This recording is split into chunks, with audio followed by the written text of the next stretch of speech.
అరుణాచల శివ చాలామంది అడుగుతున్నటువంటి ప్రశ్న అన్నమాట. అరుణాచలంలో కార్తీక జ్యోతి కొండపైన ఎందుకు వెలిగిస్తారు, అసలు దాని యొక్క ప్రాముఖ్యం ఏంటి, అలాగే దానికి ముందు మనకి ఆలయంలో భరణీ దీపాన్ని కూడా వెలిగిస్తారు, దాని యొక్క విశేషం ఏంటి అని చెప్పేసి చాలామంది అడుగుతున్నారు అన్నమాట. నేను ఈ కామెంట్స్ అన్ని చదివిన తర్వాత యూట్యూబ్లో కూడా కొన్ని సెర్చ్ చేసి చూశాను. దానికి సంబంధించి వీడియోస్ లేవన్నమాట. దాని బ్యాక్గ్రౌండ్ స్టోరీ ఎవ్వరు కూడా చెప్పలేదు. కార్తీక జ్యోతికి ఎంతమంది జనం వస్తారు, ఇలా గిరి ప్రదక్షిణ చేస్తారు, జ్యోతి ఇలా వెలిగిస్తారు, ఇంత టన్నుల నెయ్యి పోసి వెలిగిస్తారు, భరణీ దీపాన్ని దర్శించడానికి లక్షల మంది జనం వస్తారు, ఈ విషయాలే చెప్తున్నారు. కానీ దాని యొక్క పురాణం ఏంటి, అసలు అది జరపడానికి గల కారణం ఏంటి అన్నది నేను కూడా యూట్యూబ్లో ఎక్కడ చూడలేదన్నమాట. సో అందుకోసమే ఈ వీడియోని నేను చేస్తూ ఉన్నాను. అయితే ఈ కార్తీక దీపం గిరిపైన ఎందుకు వెలిగిస్తారు, దీని యొక్క బ్యాక్గ్రౌండ్ స్టోరీకి వెళ్తే ఏంటంటే, మనకి కైలాసంలో అమ్మవారు పార్వతీదేవి స్వామివారికి కోసం లాస్యార్థమై పరమశివుని యొక్క కళ్ళును మూస్తారన్నమాట. స్వామివారు కళ్ళు మూయడం వల్ల ఏంటంటే సమస్త భువన మండలాలు కూడా మొత్తం అంధకారంలోకి వెళ్ళిపోతాయి. అక్కడ వాళ్ళ మధ్య జరిగిన చర్య 2-3 నిమిషాలే అయ్యి ఉండొచ్చు, కానీ అది ఆ టైమింగ్ గ్యాప్తో కానీ ఇక్కడ పోలిస్తే కొన్ని వందల లక్షల యుగాలు గడిచిపోయాయి అన్నమాట. సో జీవరాశి అన్నది భూమి మీద లేకుండా పోయింది. సో ఇక్కడ అమ్మవారు తనకి తెలియకుండానే ఒక చిన్న తప్పిదం చేశారన్నమాట. ఈ సృష్టికి ప్రాణాన్ని అందించాల్సిన సమయంలో అమ్మవారు ఏం చేశారంటే ఈ సృష్టి మొత్తాన్ని అంధకారంలోకి నెట్టేశారన్నమాట.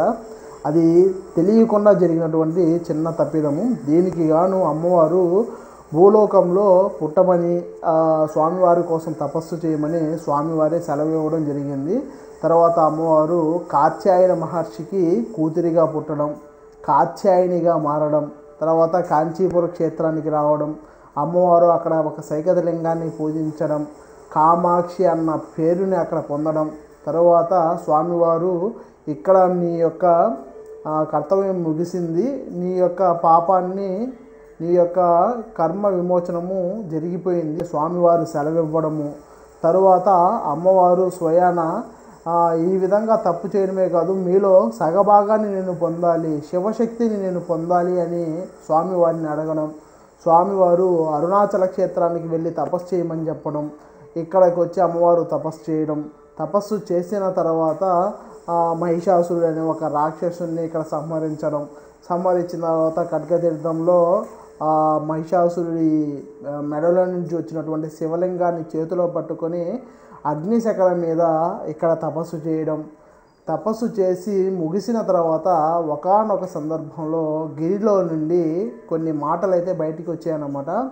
అంబా, నీ యొక్క తపస్సు ముగిసినది, నువ్వు నాలో వచ్చి ఐక్యమై అవ్వవచ్చు అన్నప్పుడు అమ్మవారు ఎప్పుడు మీలో ఐక్యం అవ్వాలి స్వామి అని స్వామివారిని అడుగుతారన్నమాట. అరుణాచల గిరి రూపంలో ఉన్నటువంటి అరుణాచలేశ్వరుని అడిగినప్పుడు స్వామివారు చెప్పిన విషయం ఏంటంటే, ఎప్పుడైతే దక్షిణాయన శుక్లపక్ష మార్గశిర మాసంలో హేమంత ఋతువు ఉన్నప్పుడు భరణి మరియు కృతికా నక్షత్రములు కలిసి ఆ కార్తీక మాసంలో వస్తుందో ఆ రోజు నీవు నాలో అర్ధభాగాన్ని పొందుతావు దేవి అని స్వామివారు సెలవివ్వడం జరిగిందన్నమాట. సరిగ్గా ఆ తిథిని వీళ్ళు క్యాలిక్యులేషన్ చేసుకొని సరిగ్గా ఆ సమయాన్ని అయితే వీళ్ళు చెబుతారు. యాక్చువల్లీ ఏంటంటే మన కార్తీక మాసం వీళ్ళ కార్తీక మాసం వేరు అని చెప్పి మైండ్లో ఒక ఇది ఉంటుందన్నమాట మీ అందరికీ కూడా. అలా కూడా ఏమీ లేదు. ఇక్కడ ఏంటంటే మనం సూర్యమానాన్ని క్యాలిక్యులేషన్ చేసుకుంటాం అన్నమాట, వీళ్ళు చంద్రమానాన్ని క్యాలిక్యులేషన్ చేసుకుంటారు. అంటే భూమికి చాలా దగ్గరగా చంద్రుడే ఉన్నాడు, ఆ క్యాలిక్యులేషన్ బట్టి భూమికి వర్తిస్తుంది అని చెప్పి వీళ్ళు నమ్ముతారన్నమాట. మీరు ద్రవిడ సాంప్రదాయంలో కూడా అన్నీ కూడా మనకి ఈ జనవరి ఫిబ్రవరిలో అన్నా కూడా చాలామందికి ఇక్కడ తెలియదు. అంటే వాళ్ళు ఈ ఆంగ్ల క్యాలెండర్ని అసలు ఫాలో అవ్వరు అన్నమాట. మనకంటే ఈ జనవరి ఫిబ్రవరి అంటే తెలుస్తుంది, కానీ ఇక్కడ వాళ్ళకి పేర్లు కూడా వేరుగా ఉంటాయి. ఆని మాసం అని, కృతికా మాసం అని, చిత్ర అని, చిత్రామాసం అని, అంటే వీళ్ళకి ఆ పేర్లు కూడా వెరైటీగా ఉంటాయన్నమాట. సో సూర్యోదయానికి సూర్యాస్తమయానికి దాదాపుగా 12 గంటల గ్యాప్ వరకు ఉంటుందన్నమాట. సో ఆ విధంగా మీరు నెలలో ఒక సూర్యమానము చంద్రమానం కానీ చూసుకున్నట్లయితే ఆల్మోస్ట్ వాళ్ళకి మనకి ఒక రోజులో 12 గంటల తేడా వస్తుంది, నెలలో 15 రోజుల వరకు తేడా వస్తుంది. సో మనకి ఒక 15 రోజుల ముందు మనకి కార్తీక మాసం వచ్చేస్తుంది అనమాట. వాళ్ళకి 15 రోజుల తర్వాత వస్తుంది. యాక్చువల్లీ వీళ్ళకి ఇప్పుడు 15th తర్వాత 16th నుంచి ఇక్కడ కార్తీక మాసం స్టార్ట్ అన్నమాట. సో అక్కడ నుండి మనకి నెక్స్ట్ మంత్ పౌర్ణమి 15th వరకు ఇక్కడ వీళ్ళకి కార్తీక మాసము. సో ఆ కార్తీక మాసంలో 13వ రోజు మనకి గిరి పైన ఈ జ్యోతిని వెలిగిస్తారు. సో ఇక్కడ ఈ జ్యోతి వెలిగించడంలో అంతరార్థం ఏంటి అంటే సాక్షాత్తుగా దీని యొక్క రహస్యాన్ని గౌతమ మహర్షికి అరుణాచలేశ్వరుడు చెప్పారన్నమాట. మనకి అరుణాచల పురాణంలో, అరుణాచల మహత్యంలో కూడా దీని ప్రస్తావన ఉంది. ఈ జ్యోతి యొక్క ప్రస్తావన, దాన్ని దర్శించడం వల్ల కలిగే పుణ్యం ఏంటి, అసలు దాన్ని మనం దర్శించి మనం ఏం తెలుసుకోవాలి అన్నది సాక్షాత్తుగా పరమశివుడే మనకి అరుణాచల మహత్యంలో చెప్పారన్నమాట. ఇక్కడ మీకు చూపిస్తున్నాను, సైడ్లో చూపిస్తున్నాను చూడండి. దీన్ని అరుణాచల మహత్యంలో స్వయాన శివవాక్కు అంటారు. అంటే సాక్షాత్తుగా పరమేశ్వరుడు చెప్పిన మాటలు అన్నమాట. ఈ శరీరమే యౌదు నేనను మదిని నాశనమునర్చియా పూర్ణముగయా బుద్ధి హృద్వాసి ఎగుచో లో దృష్టి వలనను హద్వైత నిసంఖార జ్యోతినిగాంచుటయ భ్రూమధ్యమో అరుణాద్రి దీపదర్శనమొప్ప తత్వార్థమగును.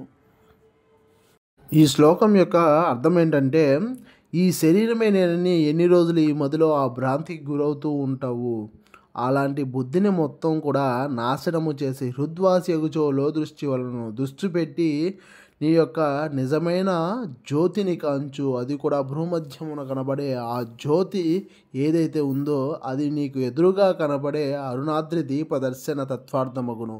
నీకు ఎదురుగా కనబడే దీపదర్శనానికి అది సమానమని దాని అర్థం అన్నమాట. యాక్చువల్లీ మీకేంటంటే ఈ కార్తీక జ్యోతిని గిరిపైన వెలిగించే సన్నివేశానికి ముందు ఆలయంలో ఇంకొక గొప్ప సన్నివేశం అయితే జరుగుతుందన్నమాట. అది భరణీ దీపం అంటారు. అసలు ఈ భరణీ దీపం అంటే ఏంటి, అసలు ఈ భరణీ దీపాన్ని ఎందుకు వెలిగిస్తారు, అసలు ఆలయంలో ఇది చూడడానికి కొన్ని లక్షల మంది వస్తారన్నమాట. కానీ చాలామందికి భక్తితో వస్తారు, కానీ దాని యొక్క విషయం ఏంటి, దాని యొక్క అంతరార్థం ఏంటన్నది కూడా చాలామందికి తెలియదు. కొన్ని వీడియోస్లో కూడా బయట మన తెలుగులో కూడా దీని గురించి వీడియోస్ లేవన్నమాట. జస్ట్ భరణీ నక్షత్రాన్ని వెలిగిస్తారు, దాన్ని భరణీ నక్షత్రం రోజున జ్యోతిని వెలిగిస్తారు, అది చూడడానికి లక్షలాది మంది జనం వస్తారు అని చెప్పేసి అంటారన్నమాట. ఇక్కడ ఏంటంటే అందులో అంతా చాలా నిగూఢమైనటువంటి రహస్యాలు ఉన్నాయి. మీరు ఈ వీడియోని లాస్ట్ వరకు చూడగలిగితేనే దీని యొక్క చిక్కుముళ్ళన్నీ మీకు విప్పుకుంటూ వస్తానన్నమాట. మీకు అప్పుడు లాస్ట్లో what is the Bharani Deepam and what is the Karthika Deepam అన్నది మీకు అర్థమైపోతుంది. తర్వాత దీపం అయిపోయిన తర్వాత కూడా మీకు ఆ దీపంలో మిగిలిపోయినటువంటి కాటుక ఆ నెయ్యిని ఏదైతే ఉందో మళ్ళీ చిదంబరానికి తీసుకొస్తారన్నమాట. చిదంబరంలో కొన్ని రోజులు పూజలు జరుగుతుంది, పూజలు జరిగిన తర్వాత మళ్ళీ అరుణాచలంకి వస్తుంది. అది అప్పుడు మాత్రమే అది కార్తీక నెయ్యిని డిస్ట్రిబ్యూషన్ చేస్తారు. సో ఈ కార్తీక నెయ్యి ఏంటి, దాని విశేషత ఏంటి, దాని యొక్క స్పెషాలిటీ ఏంటి, దాని యొక్క పవర్స్ ఏంటి, అసలు దానికోసం ఎందుకు మొత్తం దేశాల నుంచి కూడా మన వాళ్ళు ఎగబడి మరీ తీసుకుంటూ ఉన్నారు, దాని గురించి నేను ఇంకో వీడియో కూడా చేస్తాను. కార్తీక దీపము, కార్తీక రక్షా కాటుక గురించి కూడా నేను సపరేట్గా ఇంకో వీడియో కూడా చేస్తాను. అయితే ఈ కార్తీక దీపానికి వెలిగించేది సాయంత్రం 6 గంటలకి ఆ సమయంలో వెలిగిస్తారన్నమాట. మామూలుగా మనకి డిసెంబర్ 13వ తారీఖున 7 గంటలకి భరణీ నక్షత్రం పెడుతుంది. ఆలయంలో 4 గంటలకే ప్రచోదన పూజలు అని చెప్పి చేస్తారన్నమాట. స్కిప్ చేయకుండా వినండి, మీకు అర్థమవుతుందన్నమాట. మధ్యలో ఎక్కడన్నా కొంచెం అటు ఇటు మిస్ అయ్యారంటే మీకు దాని యొక్క తత్వము తాత్పర్యము మీకు అర్థం కాకుండా ఉండే ఛాన్స్ కూడా ఉంటుంది. అయితే మనకి అమ్మవారు తపస్సు ముగిసిపోయిన తర్వాత ఈ గిరిలోంచి శివవాక్కు వస్తుందని మీకు ముందు చెప్పాను కదా. ఈ శివవాక్కు ఏమని చెప్తుందంటే, ఏ రోజైతే నేను చెప్పిన ఈ సందర్భాలన్నీ కలిసి వస్తాయో ఆ రోజు నీవు గిరి ప్రదక్షిణ చేసి సరిగ్గా ఆ ప్రదేశానికి వచ్చినట్లయితే నిన్ను నేను సగభాగానికి తీసుకుంటాను, శరీరంలో సగభాగానికి తీసుకుంటాను అని చెప్పి స్వామివారు చెప్తారన్నమాట. ఇలా శివవాక్కు రావడానికి ముందు ప్రకృతిలో కొన్ని చర్యలు అయితే జరుగుతాయి అన్నమాట. ఆ ప్రచోదన శక్తినే భరణి నక్షత్రం రోజున తీసుకుని వస్తారు. ఏంటి అసలు ఈ భరణి నక్షత్రం అంటే ఏంటి, ఈ ప్రచోదన శక్తి అంటే ఏంటి అన్నది మీకు ఈ వీడియోలో చెప్తానన్నమాట.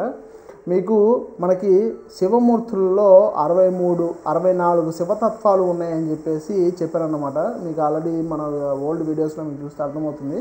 అలాగే అరుణాచలంలో కొన్ని మూర్తులకి, ఎస్పెషల్లీ కొన్ని మూర్తులకి ఏంటంటే ఇక్కడే ఉద్భవించిన మూర్తులు అన్నమాట అవి. మీకు అరుణాచలం గురించి అసలు స్టోరీయే తెలుసుకుంటే మీకు లింగోద్భవ మూర్తి అని చెప్పేసి ఒక మూర్తి వస్తారు. అంటే మీకు తేజస్తంభం ఉద్భవించినటువంటి మూర్తి అన్నమాట. ఆయన్ని లింగోద్భవ మూర్తి అంటారు.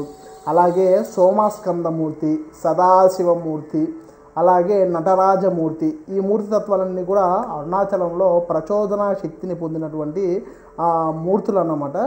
దీని యొక్క తాత్పర్యం ఏంటంటే ఒక శక్తిని పుంజుకోవడంలో, అంటే ఇప్పుడు మీకు ఒక చిన్న ఎగ్జాంపుల్ చెప్తాను. ఒక కుండ నిండా నీళ్లు పోయాలి అనుకోండి, ఒక 10 గ్లాసులు సపరేట్గా ఉన్నాయి, 10 గ్లాసులు నీళ్లు పోస్తే మీకు ఆ కుండ నిండుతుంది అనుకుంటే ఈ మూర్తి తత్వాలన్నీ కూడా ఆ గ్లాసులు లాంటివి అన్నమాట. ఈ కుండ ఏదైతే ఉందో అది శివతత్వం అన్నమాట. సో శివుడిలో ఆ చైతన్యాన్ని కలగాలంటే ముందు ఈ శక్తులన్నిటినీ తీసుకొచ్చి అందులో కేంద్రీకృతం చేయాల్సి ఉంటుంది. సో ఆ రోజు ఈ భరణి నక్షత్రం రోజు యొక్క కాన్సెప్ట్ ఏంటంటే ఆలయంలో ఉన్నటువంటి ఈ శక్తి, ఈ మూర్తి తత్వాల యొక్క శక్తిని ఆ రోజు ప్రచోదనం చేస్తారు. సో ఇప్పుడు మనకి ఆలయంలో దాదాపుగా 5 దీపాలు పెడతారన్నమాట. అందులో ఫస్ట్ దీపము నటరాజ దీపము, నటరాజమూర్తికి నిదర్శనంగా ఒక దీపాన్ని పెట్టి అక్కడ ఆ ప్రచోదన శక్తిని అక్కడ కేంద్రీకృతం చేస్తారన్నమాట.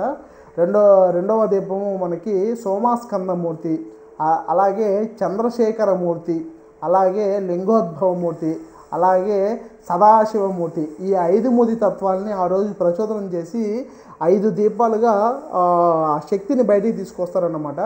అంటే ఈ 5 శక్తులు కలిస్తేనే ఇక్కడ సదాశివమూర్తి అనే ఒక శక్తిని బయటికి, ఆ తత్వం అయితే బయటకు వస్తుందన్నమాట. సో ఈ తత్వాలనంతా తీసుకొచ్చి భరణి దీపాన్ని అంటిస్తారు. ఈ భరణి దీపం వెలిగినప్పుడు ఏంటంటే ఆ శక్తి ప్రచోదనం అవుతుంది. ఈ ప్రచోదనం అయినప్పుడు ఏంటంటే స్వామివారిలో చలనము స్టార్ట్ అవుతుందన్నమాట. ఏమంటారంటే చలన శక్తి అంటారు. ఈ చలన శక్తి ఏంటంటే మీకు ఫస్ట్లో మీకు స్టోరీ చెప్పేటప్పుడు అమ్మవారు కళ్ళు మూసినప్పుడు ఆ సమస్త భువన మండలాలు అంధకారంలోకి వెళ్ళిపోయింది, జీవుడు అన్నవాడు లేకుండా పోయాడు, సమస్తం కూడా అంధకారంలోకి వెళ్ళిపోయిందని చెప్పాను కదా. ఈ నక్షత్రాలు ఈ శక్తిని అంతా కూడా కేంద్రీకరించడం వల్ల ఈ భువనమండలాల్లో ఏంటంటే ఆ జీవశక్తి ఉద్భవిస్తూ వస్తుందన్నమాట. ఈ జీవశక్తి ఉద్భవించడానికి గల కారణంగా ఈ భరణి దీపాన్ని ఇక్కడ వెలిగిస్తారు. అంటే స్వామివారి చైతన్య శక్తి అన్నమాట. స్వామివారిలో చైతన్యం వచ్చింది. ఆ చైతన్యం వచ్చిన తర్వాత ఇంకా ఈ భూమి, ఈ భువనమండలాలు కూడా మళ్ళీ జీవాన్ని తీసుకుంటూ ఉంటుంది. మనకి దక్షిణామూర్తి స్తోత్రంలో కూడా అదే చెప్తారన్నమాట శంకరాచార్యులు. బీజశాంతరి వాంకురో జగస్థితం ప్రాచీన్య కల్పం పునః అని. అంటే ఈ ఎన్ని కల్పాలు వచ్చినా కూడా దాని యొక్క జీవశక్తిని బీజశాంతరి వాంకురో, బీజాల రూపంలో ఈ గిరి తీసేసుకుంటుంది అని చెప్పేసి దక్షిణామూర్తి స్తోత్రంలో కూడా చాలా అద్భుతంగా శంకరాచార్యులు వాళ్ళు చెప్తారన్నమాట. ఈ భువనమండలాల్లో చైతన్యం కలిగించి జీవాన్ని ఉద్భవించగలిగినటువంటి శక్తి, ఈ శక్తిని ప్రేరేపించడమే ఆ యొక్క భరణి నక్షత్రం యొక్క కాన్సెప్ట్ అన్నమాట. ఈ చలనం మొదలైన తర్వాత అమ్మవారు గిరి ప్రదక్షిణ చేసి సరిగ్గా ఆలయం లోపలికి వస్తారు. అయిన తర్వాత అమ్మవారి లోపల నుండి అర్ధనాగేశ్వరమూర్తిని ఆనంద తాండవంతో ఆలయం బయటికి తీసుకుని వస్తారన్నమాట. ఈ ఆనంద తాండవంతో అమ్మవారిని అర్ధనాగేశ్వరమూర్తిని బయటికి తీసుకొచ్చిన తర్వాత మనకి ఆలయంలో కొన్ని క్రాకర్స్ పైకి పేల్చినప్పుడు ఏంటంటే ఇక్కడ అమ్మవారు ఆనంద తాండవం చేస్తున్నారు, ఇక్కడ అర్ధనారీశ్వరమూర్తి ఆనంద తాండవం చేస్తున్నారు, ఇంకా మీరు అక్కడ జ్యోతి ప్రజ్వలన చేయొచ్చు అని కింద క్రాకర్స్ పేల్చినప్పుడు ఏంటంటే ఆలయంలో నుంచి అది కూడా కొన్ని డిఫరెంట్ కైండ్స్ ఆఫ్ క్రాకర్స్ ఉంటాయన్నమాట. మీరు గమనించినట్లయితే ఈ కార్తీక పౌర్ణమి నాడు ఆ జ్యోతి వెలిగించే నాడు అరుణాచలం మొత్తం కూడా ఒక పెద్ద ఫెస్టివల్ లాగా జరుగుతుంది. మొత్తం కూడా ఈ తిరువన్నామలై మొత్తం కూడా క్రాకర్స్ పేలుస్తూనే ఉంటారన్నమాట. కాకపోతే ఆ క్రాకర్స్తో ఆలయం వాళ్ళు పేల్చే క్రాకర్స్ కొంచెం డిఫరెంట్గా ఉంటాయి అన్నమాట. సో ఆ క్రాకర్స్ని చూసి కరెక్ట్గా వాళ్ళు 5:48 మనకి కృతికా నక్షత్రం అయితే వస్తుందన్నమాట. సో వాళ్ళు 6 గంటలకు ఆ సమయంలో జ్యోతి ప్రజ్వలన చేస్తారు గిరిపైన. ఈ జ్యోతి యొక్క మర్మం ఏంటంటే, మన ఈ సూక్ష్మ నేత్రాలకి గిరి యొక్క వైభవం మనకి తెలియదు అన్నమాట. గిరి మొత్తం కూడా ఒక తేజస్తంభ రూపము. మన పురాణాలు చెప్పినట్టుగా మనకి గిరి చూడడానికి ఒక గిరిలాగా ఉంటుందే కానీ అది మొత్తం కూడా ఒక తేజో రూపం అన్నమాట. జ్ఞానాగ్ని దగ్ధ కర్మాణం అంటే మనకి ఈ గిరి చుట్టూ తిరిగేటప్పుడు ఏంటంటే ఆ కాంతి జ్యోతి, ఆ జ్ఞాన జ్యోతి ఏదైతే ఉందో మనలో ఉన్నటువంటి కర్మల్ని తెలియకుండానే కాల్చి వేస్తుందన్నమాట. సో ఆ కాంతి ఈ మాంసనేత్రాలతో మనం దర్శించలేము కాబట్టి గిరిపైన ఈ జ్యోతిని వెలిగించి దాని రూపంలో మనం నేర్చుకోవాల్సినటువంటి సారాన్ని సాక్షాత్తుగా పరమశివుడే గౌతమ మహర్షి చెప్పారన్నమాట. ఆ శ్లోకాన్ని కూడా మళ్ళీ మీకు ఇక్కడ వేస్తున్నాను, ఇంకోసారి అర్థం చూడండి. మొత్తానికి కన్క్లూషన్ ఏంటంటే, గాఢాంధకారంలో మునిగిపోయినటువంటి ఈ సృష్టిలో జీవము మొదలవుతుంది అన్నదానికి నిదర్శనంగా మనకి ఆలయంలో భరణి దీపాన్ని వెలిగిస్తారు. అలాగే సృష్టి మొదలయ్యింది అన్నదానికి సంకేతంగా గిరిపైన జ్యోతిని వెలిగిస్తారన్నమాట. అంటే అమ్మవారు స్వామివారితో కలిస్తేనే కదా సృష్టి మొదలవుతుంది. సో అమ్మవారు స్వామివారిలో సగభాగాన్ని తీసుకున్నారు కాబట్టి సృష్టికి మొదలుగా ఈ దీపాన్ని వెలిగిస్తారు. అందుకు నిదర్శనంగా మనకి గిరిపైన వెలిగించే కార్తీక జ్యోతి ఆ కుండ పైన కూడా అర్ధనాగీశ్వర మూర్తిని చిత్రీకరించి ఉంటారు, మీరు గమనించవచ్చు. గాఢాంధకారంలో మునిగిపోయినటువంటి సృష్టిలో మొదట వెలిగించే వెలుగు అన్నమాట ఈ కార్తీక దీపము. ఎన్నో ఏళ్ళ ఎడబాటు తర్వాత అమ్మవారు స్వామివారిలో కలిసే దినం కావున దానికి నిదర్శనంగా కార్తీక జ్యోతిని కూడా వెలిగిస్తారన్నమాట. తేజోస్తంభమైనటువంటి అరుణాచలగిరిని మన మాంసనేత్రాలతో చూడలేము కావున గిరిపైన ఈ విధంగా జ్యోతిని వెలిగించి మన మాంసనేత్రాలకు దర్శనం చేస్తారన్నమాట. ఇలా మనం కార్తీక దీపంలోని అంతరార్థాన్ని గమనిస్తే దాదాపుగా 30-40 పైనటువంటి అర్థాలు మనకి గోచరిస్తాయన్నమాట. అలా నాకు అనిపించినటువంటి అర్థాలన్నీ కూడా ఇంకొక వీడియోలో మీకు డీటెయిల్గా ఎక్స్ప్లెయిన్ చేస్తాను.